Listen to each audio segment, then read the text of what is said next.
আসসালামু আলাইকুম, good morning, very good morning deer. কেমন আছেন সবাই? আলহামদুলিল্লাহ। আলহামদুলিল্লাহ, আপনার দোয়া এবং ভালোবাসায় আমি ভালো আছি। আর ভালো না থেকেও উপায় নাই, কারণ রিঅ্যাকশন আমাদের সাথে আছে, তাই না?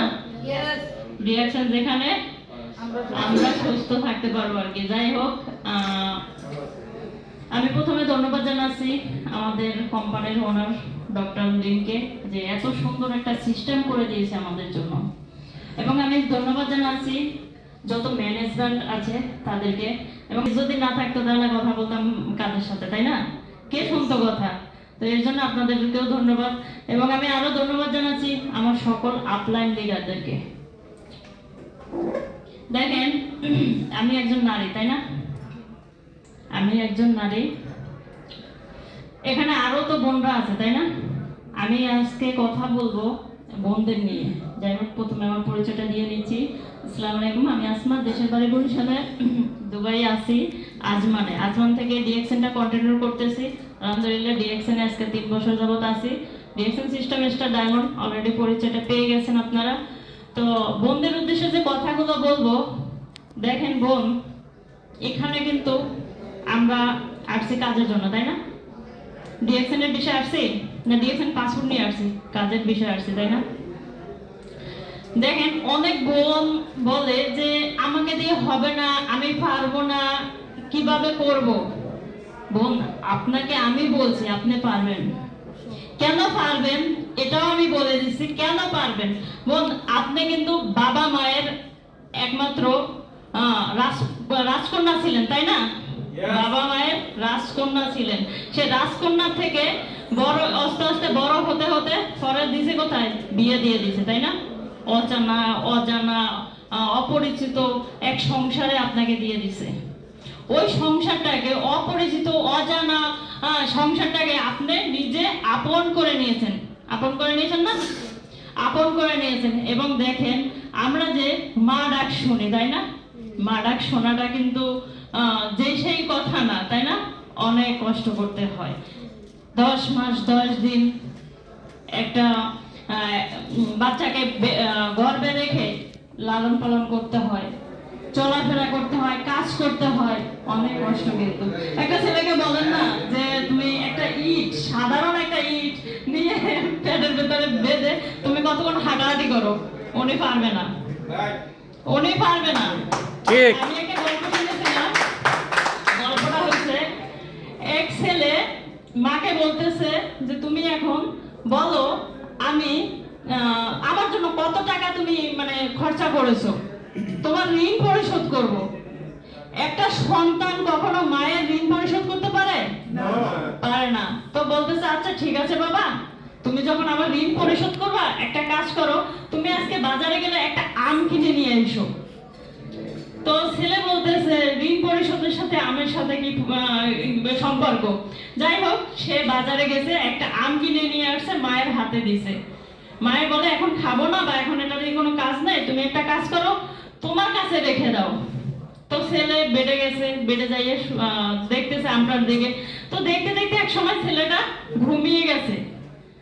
ঘুমিয়ে যাওয়ার পরে যখন উঠছে তখন দেখতেছে ওই আমটা নেই, কারণ ওই আমটা পিঠের নিচে পড়ে চ্যাপ্টা হয়ে গেছে। পিঠের নিচে পড়ে চ্যাপ্টা হয়ে গেছে, ওই আমটা নেই। কতক্ষণ পরে মা এসে বলে বাবা আমার আম কোথায়, আম দাও। এখন বলতেছে মা আপনার জন্য যে আমটা নিয়ে আসছিলাম, আমটা পিঠের নিচে পড়ে এটা নষ্ট হয়ে গেছে। বলে বাবা আমার ঋণ পরিশোধ করবা? এটাই হয়েছে মা, আমি মা, এটাই হয়েছে প্রমাণ। তোমাকে দেখানোর জন্য আমি আম কিনে নিয়ে আসতে বলেছিলাম। যখন তুমি ফেটেছিলা তখন কতটা কষ্ট হয়েছে সেটা দেখানোর জন্য। বা যখন তুমি দুনিয়াতে পৃথিবীতে আসছো তখন আমার কতটা কষ্ট হয়েছে তোমাকে লালন পালন করতে, তাই না? কষ্ট হয় না? যখন একটা বাচ্চা ছোট থাকে আমরা পাশে নিয়ে শুয়ে থাকি, কই একটা মা তো তার গায়ের উপরে একটা হাত দেয় না, একটা পা দেয় না, ফিডের নিচে পড়ে না? তুমি আমার ঋণ পরিশোধ কিভাবে করবা? তখন ছেলের ভুল ধারণাটা ভাঙছে, না আমি ভুল ধারণায় ছিলাম, মায়ের ঋণ কখনো শোধ করা যায় না। সেইখান থেকে দেখেন অন্য একটা ঘরে গিয়ে আপনারা সংসার আদি করেন, ঠিক আছে, সংসার করার পাশাপাশি ছেলে সন্তান জন্ম দেন। হয়তো ভাগ্যের গুণে কিছু বোনদের ভাগ্যের গুণে হয়তো প্রবাসে আসতে হয়, তাই না?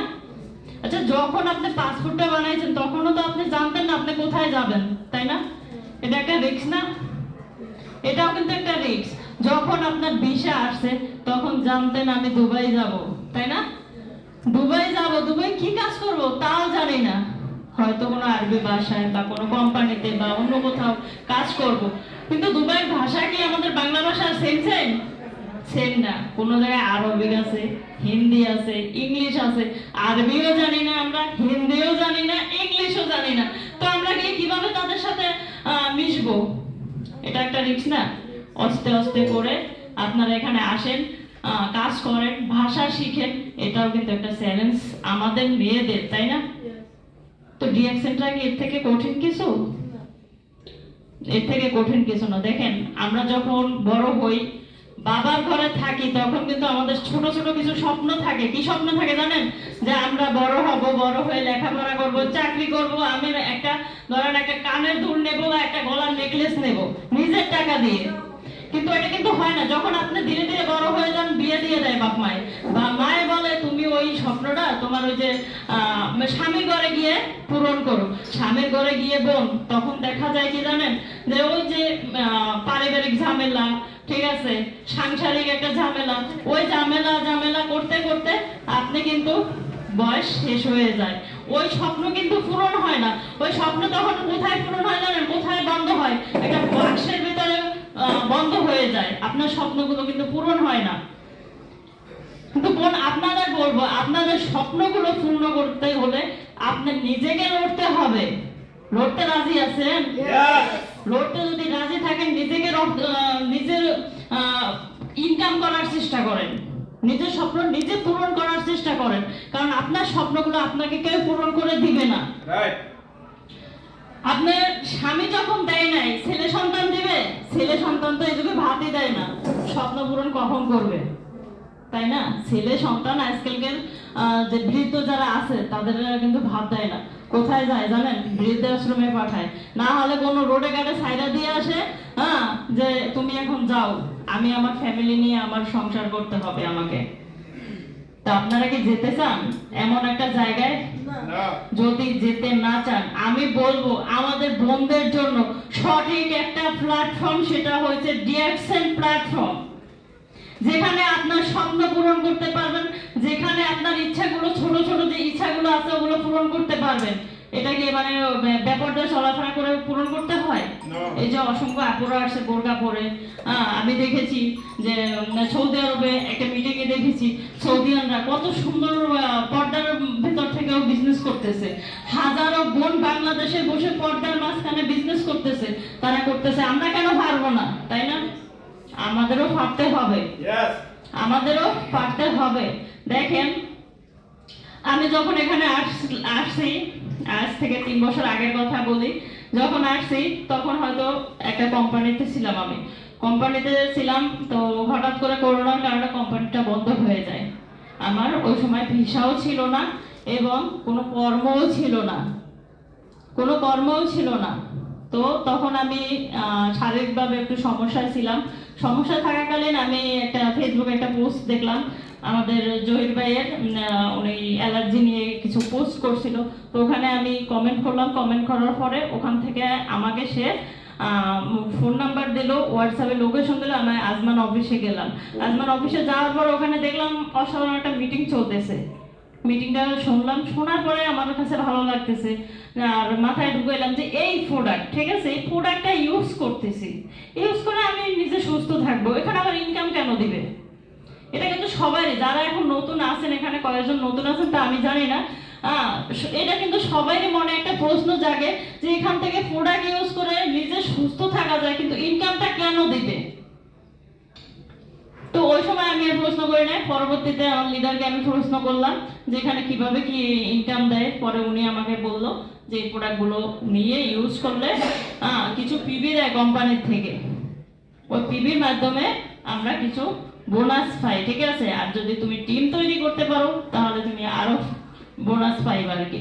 তো ইনকামও আছে, সুস্থতা আছে, আর কি চাই। তো পিছন ফিরে না তাকাইলাম না, আমি জয়েনিং করলাম। জয়েনিং করার পরে ইনশাল্লাহ আমি এই ইউর ভিতরে মনে হয় আমি ফার্স্ট টিকটকার ছিলাম, মানে ডিএক্সএন দিয়ে আর কি।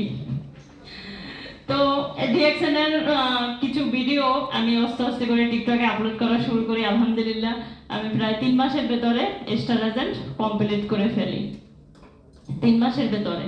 যাই হোক, হাঁটি পাবা করে স্টার রবি এবং স্টার ডায়মন্ড অ্যাচিভ করি। আচ্ছা দেখেন, এই ডায়মন্ড ডায়মন্ড ডায়মন্ড ডায়মন্ড সব জায়গায় শুনি খালি ডায়মন্ডের। ডায়মন্ড কি জিনিস? 2023-এ আমি একটা চ্যালেঞ্জ দিলাম, আমাকে ডায়মন্ড হতেই হবে, যেভাবে হই হতেই হবে। দেখো ডায়মন্ডে কি আছে, ডায়মন্ড হলে কি পাওয়া যায়। যাই হোক, আমি একটা চ্যালেঞ্জ দিলাম, চ্যালেঞ্জে কিন্তু হার মানি নাই। আমি চ্যালেঞ্জ নিয়েছি, চ্যালেঞ্জ দিচ্ছি, যেভাবে হোক আমি ডায়মন্ড অ্যাচিভ করলাম। ডায়মন্ড অ্যাচিভ করার কিছুদিন পরেই কিন্তু কোথায় একটা দুবাই একটা প্রোগ্রাম হয়েছিল, হয়তো আমাকে সবাই এখানে সবাই দেখছেন যারা প্রোগ্রাম গেছেন। ওখানে একটা একটা মেডেল অর্জন করলাম। তো ওখানে এতটা আমার ভালো লাগছে যে আমি সাধারণ একজন লেবার হয়ে এতগুলো মানুষের সামনে একটা স্টেজে দাঁড়িয়ে একটা মেডেল গ্রহণ করা, এটা কি চারটাখানি কথা?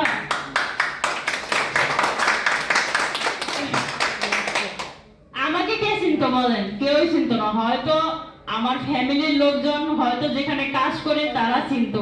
আর এখন আপনি এক নামে জিজ্ঞেস করেন যে কোনো জায়গায়, আজমানের আসমা ডিএক্সএন সিস্টেম স্টার এজেন্ট, চিনেন কিনা?